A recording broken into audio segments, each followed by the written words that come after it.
Bonjour à tous, aujourd'hui on teste la Toyota RAV4 hybride plug-in. Toyota, c'est une marque qu'on connaît bien, très connue pour sa fiabilité. Il paraît que c'est le cas pour cette voiture aussi.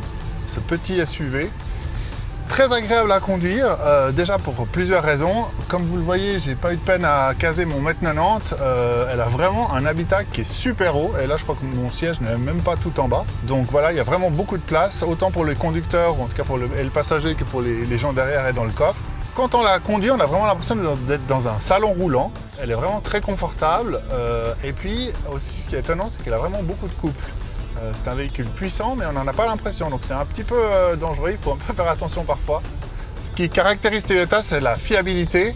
Il y a très peu de pannes sur ces véhicules. Je crois même que Toyota a été longtemps à la tête de la liste des voitures qui tombaient le moins en panne selon le TCS. On connaît les qualités des Toyota pour ça. Elle est vraiment très silencieuse. On a très peu de peine à savoir quand on est sur le moteur ou quand on est dans l'électrique. Les deux modes sont vraiment très silencieux et c'est vraiment très agréable à conduire. Au niveau de la reprise, même quand on monte actuellement, il y a vraiment beaucoup de patates, beaucoup de couple. C'est vraiment hyper agréable de conduire et elle monte n'importe quelle pente sans trop de difficultés, comme vous le voyez actuellement. Un autre point que j'ai bien aimé dans ce véhicule, c'est la très bonne visibilité de la plage arrière. Je viens de faire une marche arrière dans une descente pas évidente et c'est vrai que contrairement à d'autres véhicules, on voit très bien ici à travers la vitre arrière, sans compter qu'évidemment qu'il y a aussi l'écran et la caméra de recul qui permet de s'assurer qu'il n'y ait aucun obstacle quand vous faites une marche arrière. Les amortisseurs sont également très agréables, pas trop durs, pas trop fermes. On a vraiment des bonnes sensations avec ce véhicule. On l'a testé un peu sur des routes plus sinueuses ou plus campagnardes et on a été agréablement surpris de constater que vraiment elle a été réglée de manière à ce qu'on soit confortable sans pour autant qu'elle soit trop molle. Au niveau de la batterie, on est surpris par l'autonomie et la puissance de celle-ci. C'est une batterie qui tient très longtemps, en tout cas de ce qu'on a testé. On a consommé très peu de carburant. Et au niveau de la puissance aussi, elle est vraiment idéale pour faire des longs trajets sans avoir besoin du moteur. Et c'est vraiment un avantage très conséquent de ce véhicule par rapport à d'autres véhicules de la même gamme.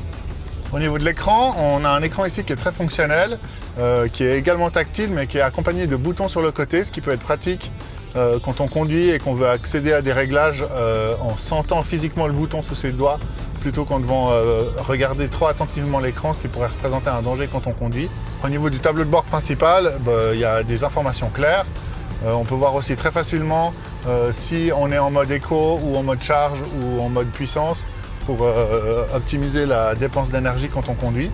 On remarque aussi une sellerie visiblement cousue main, assez élégante et du coup ça donne des bonnes sensations en conduisant.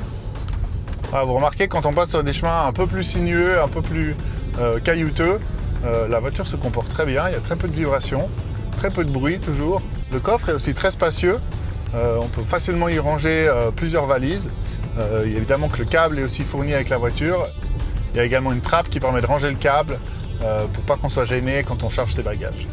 À noter qu'il y a également des palettes qui permettent de passer les vitesses en mode manuel. C'est sympa, ça donne un petit côté sport. En tout cas, moi j'ai eu tout de suite des très bonnes sensations en m'asseyant dans ce véhicule. On se sent en sécurité dans ce véhicule sans forcément être dans un tout gros 4x4 ou un tout gros SUV. Voilà, c'est tout pour le test d'aujourd'hui. Pour toutes les informations, vous pouvez vous adresser à Émile Frénillon qui pourra vous donner plus d'informations sur ce véhicule. À bientôt!